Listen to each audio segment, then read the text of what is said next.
we're taking it to a completely 3D virtual world on your desktop, but a 3D virtual world that really brings, huge amounts of things that does not exist in the 2D world.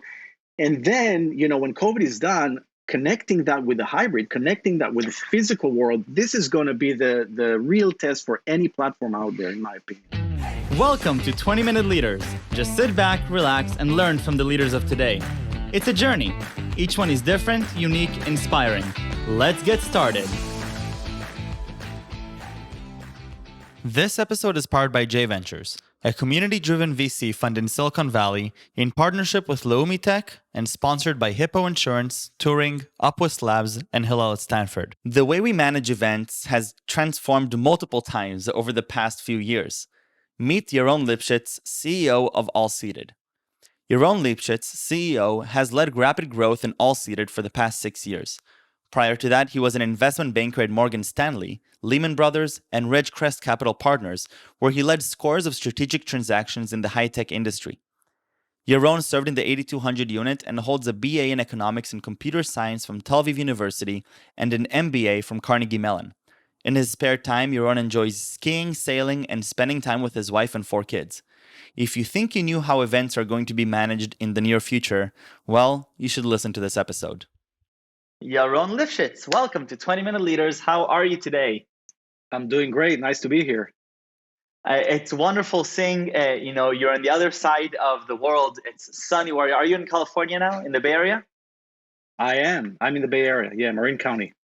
A beautiful, beautiful area. I can't wait to come back and sit down for a proper beer and do this in person. But for now, we'll settle for the Zoom. Now, you've become an expert in this, experiential remote interaction through AllSeated, and the wonderful things that I've been following very closely. Hillel Fold is a great friend, and ever since he came on board, we've been talking a lot about how excited he is about AllSeated, and I've just been wowed by seeing the awesome things that you're doing, and so I love seeing this partnership that you have.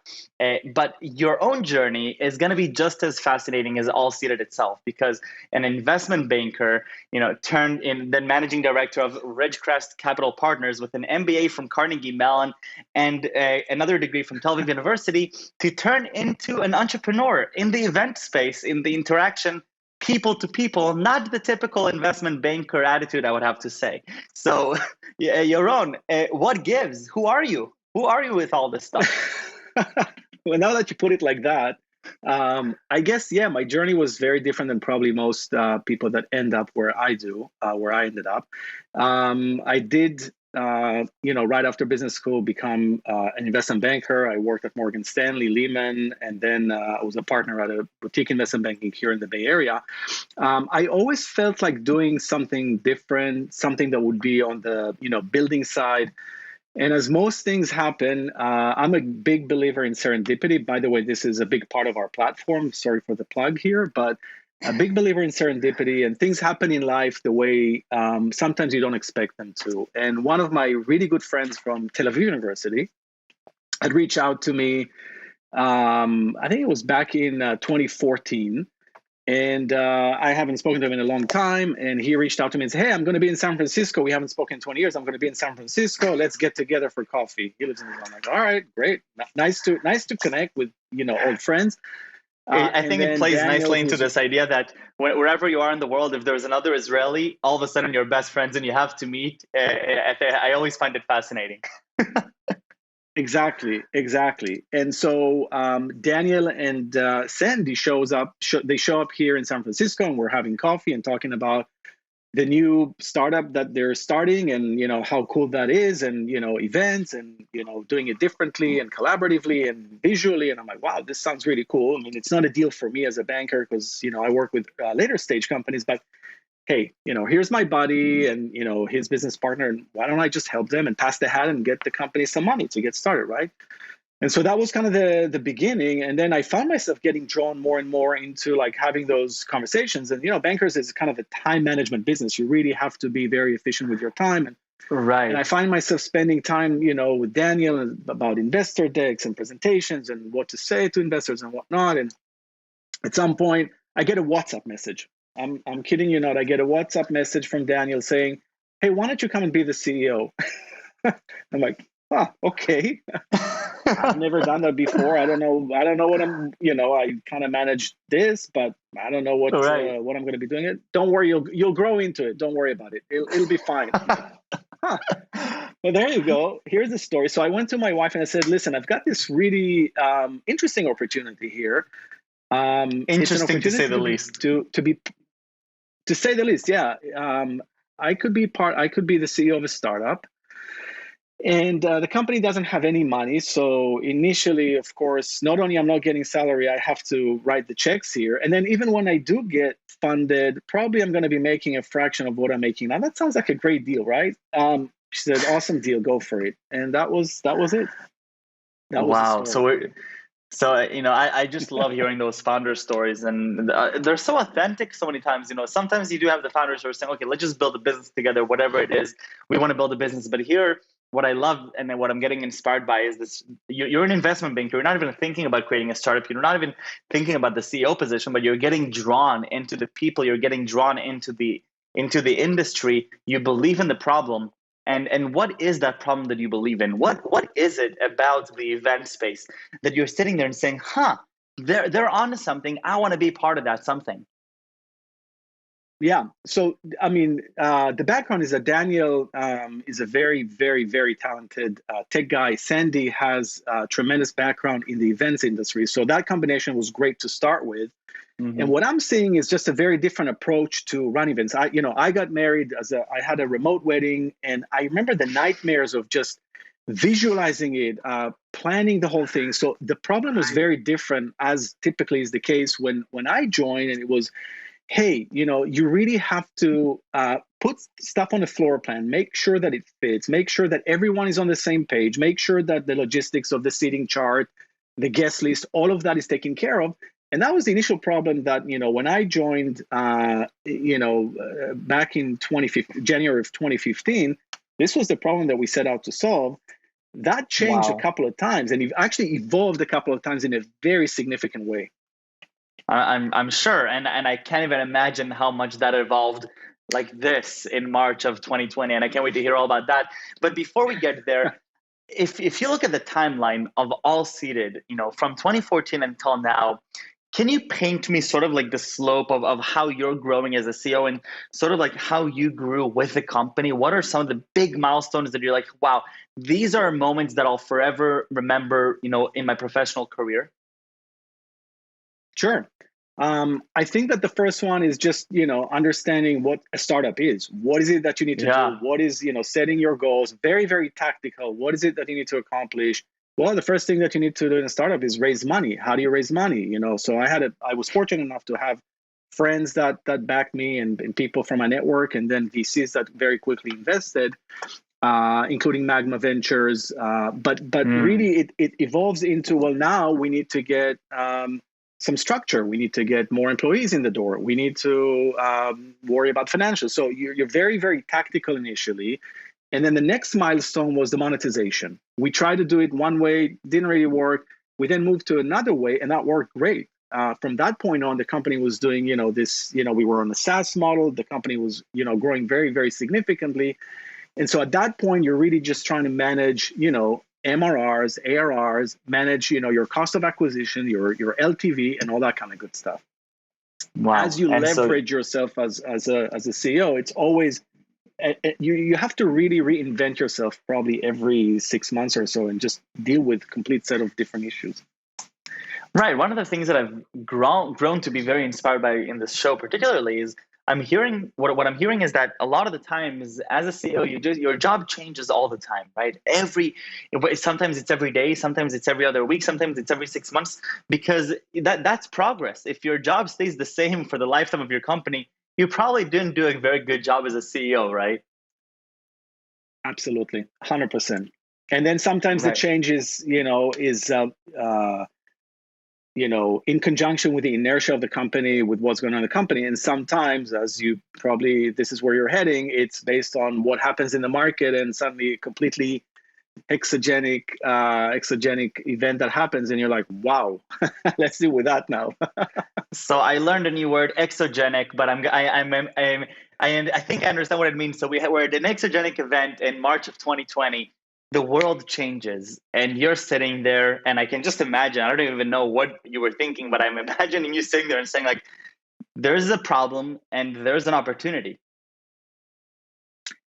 The visual of where I was sitting was very, very clear. I was sitting at the last show that was an event industry show called CaterSource. I was sitting there literally on the floor having a board meeting because I saw what was going on. I mean, I literally walked the aisles, and this was March 10th of 2020. I was walking down the aisles, and every person that I spoke to was like, all my events are getting canceled. This is a disaster.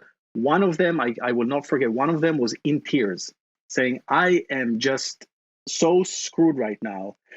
And I having been, in a couple of those, the .com and the 2008, I knew that this was going to be something unusual. And I gathered the board, and I literally remember I was sitting on the floor of CaterSource and just basically having a plan. Here's what we're going to do. And initially, you really had to play defense, right? It's like you just have to, what's going on? Our business could go down to zero, or it could be a huge opportunity. What do you do first? So you really have to kind of manage the defense, initial defense. Hey, let's just make sure that we're going to survive this and we're going to be okay. And then go on the full offense, which is what we've done, about a month or two into the pandemic.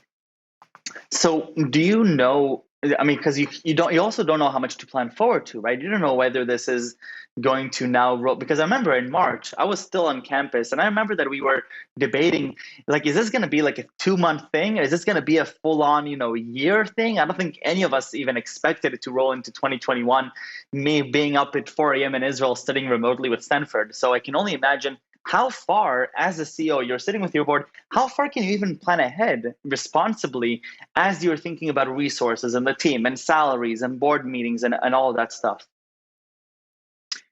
I would say there was two things that really mattered. There was the tactical, cash flow, right? What are we doing? And we did scenarios, and we had a, very detailed plan with scenarios. I think you're absolutely right. The first one was, well, we're going to be done in 2 months, and then things will get back to normal. The second one was what this is going to be through the end of the summer. I think that the latest one that we initially projected was September, and that was like, all right, this has got to stop by September. This will all be done. We were wrong, but this was kind of the first set of things that you need to plan for as a CEO is cash flow, because this is really king. The second thing that we heard from every single person in the industry, and this is kind of what took us to the offense, everyone started talking about hybrid events. Hybrid events, hybrid events, hybrid events. And that concept is such a broad term where it could be just, I'm streaming something from an event and that's a hybrid event, which is really not, to kind of what we're doing, which is, really providing an experience at scale, right? You can now bring a complete experience into the virtual world that has the same unified experience as the physical event. And that is really kind of what the offense was. And this is where we shifted a lot of our resources to. I love the analogy of playing defense and offense, taking it first, being very intentional and strategic, taking the time and saying, okay, how can we make sure that we're well positioned in terms of cash flow and our structure to know that we're able to tackle this? And then once we do, let's flip on the switch and be on the offense and be a market leader and figuring out how do we adapt to this new world, which is sort of hybrid. It's not really hybrid. We don't even know how, I remember that in March and April, people didn't even know how to react to these new types of events. Like, you're literally inventing a new customer behavior that has never in the history of mankind been tested before. It's not very common. And I'll tell you, and on top of that, that behavior is still changing and will change significantly when COVID is hopefully gone very, very soon.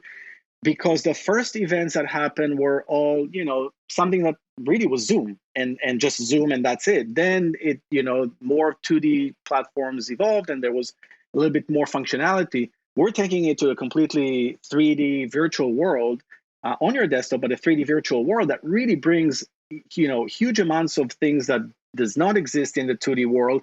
And then, when COVID is done, connecting that with the hybrid, connecting that with the physical world, this is going to be the real test for any platform out there, in my opinion. Right, exactly. Because whoever planned for an all online platform is probably not going to do the right thing long term. Whoever planned for all physical is probably not going to be that either, because probably for every 10 people at an event, you're going to have 100 people that are going to want to join remotely. And now you're thinking, okay, like how can we piece this puzzle? And you're at the junction right now. We're literally at the point where we're going to have this hybrid model start playing in the world in front of us, right? 100%. I think that really, if you think about, the gold rush of virtual, platforms, there's really a gold rush. Yeah. Like every day, someone says to me, "Oh, did you see this company? Did you see that company?" Every day, most of them are, my hat is off to anyone that tries to do something different, and I don't say it in a negative way, but I think that when you're trying to connect the physical to the virtual, having the experience of running, our platform ran 300,000 events in 2019. 300,000 events. So 300,000? having Holy 300,000 crap. events in 2019. Yeah, and this was supposed to be something like 600 the following year if everything would have gone according to plan. So having that experience, the industry experience, that very deep roots into the events industry, into the different players. The events industry is extremely complex ecosystem. You've got planners and venues and caterers and vendors and a corporate client and a social event planner. It's just very complex. If you don't understand that, and all you think is about, well, I'm just going to solve this little problem and ignore all the stuff on the side, it's going to be very, very difficult for you to succeed. Fortunately, we have those roots, and we're building the platform with that in mind. So, how many people are working at AllSeated right now under your command? We're 75 people today. So, you're the CEO, 75 people. It is March of 2021. And what we're saying here is, the world is changing. It's yet to be determined how it's changing. And you have the fun and questionably scary responsibility of, outlining what should the vision be. And unfortunately, you don't have the luxury of sitting around waiting to see how customers will adapt to the world and then develop it. You have to make some choices, and you have to make them quickly. How do you even think through making them? I'm truly curious about that, because I would be really scared and really have a lot of fun at the same time. It's very simple. It's not a one person, it's a team, and there is a lot of ideas that come and a lot of initiatives and a lot of thoughts, and I think at the end of the day, it's really, if you have the team in place that really knows, from the product side, from the industry side, from the marketing side, from all of that needs to come together somehow. And I don't know that there is a scientific formula for that. I can't even trace to see how that happened. It's like someone attends a webinar and another webinar, and it's like, oh, hybrid events, and then, okay, well, maybe we have a platform that really already can visualize a space. We have a digital twin of a venue already. We already are doing communication in it. Well, how about we stick some things, and this is an idea that we spoke about in the past, but now it's like, well, let's try to do that. And and now you have something that's working within a month and it looks amazing, and then it's like, oh wow, this is really cool. And it's a lot of it is just a sausage in the making that you can really scientifically trace. So I think the number one thing is really the team, and that's from my perspective where all the credit goes. It's ideas, product, industry, and it's everything from the team. The second thing is to have supportive investors, and I think that our investors are extremely supportive of the company through thick and thin. And just having the ability to go there and say, look, we have this amazing new opportunity. We're now changing the focus of the company, diverting it. Here is what we're thinking. Go for it, across the board. I think that is also something that, many investors could say, well, you know what, just sell what you have and I don't care about it, or just be in the bunker until the storm goes away and let's not double down here. We had investors and a team that was really willing to not only double down, but I would say quadruple down. And by the way, we were not 75 people back in March. We were about half of that. We grew so rapidly in the last 6 months because our product is just on fire. It's a new thing, and it was a little bit less of a problem than you think. It was only 40 people. Yaron, I could go Yeah. on for hours talking about this, and I feel so privileged to have had this conversation now. Literally a day after I went to the street yesterday, and people are sitting in a bar and they're drinking beer, and I'm telling my girlfriend, like, I have no idea what's happening. I'm not used to this behavior, and I'm realizing now very slowly and quickly how things are never going to be the same. And even if the world attempts to go back to normal, everything is going to change, especially in your industry. I can't think, maybe travel, but the events is the perfect example of a hybrid model that forever will be different no matter how you look at it. And I think it's awesome. I have to say, it's just really cool. Thank you. Thank you so much, Michael. And at this point, I just want to thank you for coming here. I have the most important question for you, which is 3 words you would use to describe yourself. And again, just thank you for taking time out of your busy schedule to be here. I just love this conversation. 3 words to describe myself. I would say family man. It's one. If I can use 2 words for one term. There's a hyphen in there. I would say there's a hyphen, right? So it is 1 word. So family man. I would say a friend is the second one, and probably a builder as the third, and that's a recent thing. So I still get to do it. I love it. Yaron, toda rabba rabba. Thank you very, very much. Best of luck. I can't wait to follow AllSeated. I can't wait to see how the product continues to evolve and how you continue to investigate the new consumer behavior. This is such an exciting time. I can't wait to do a case study on AllSeated, hopefully when I go to business school. And I think that it's just pure awesome. So thank you very much for coming here. Awesome. Thank you so much, Michael. It's been a pleasure. Take care.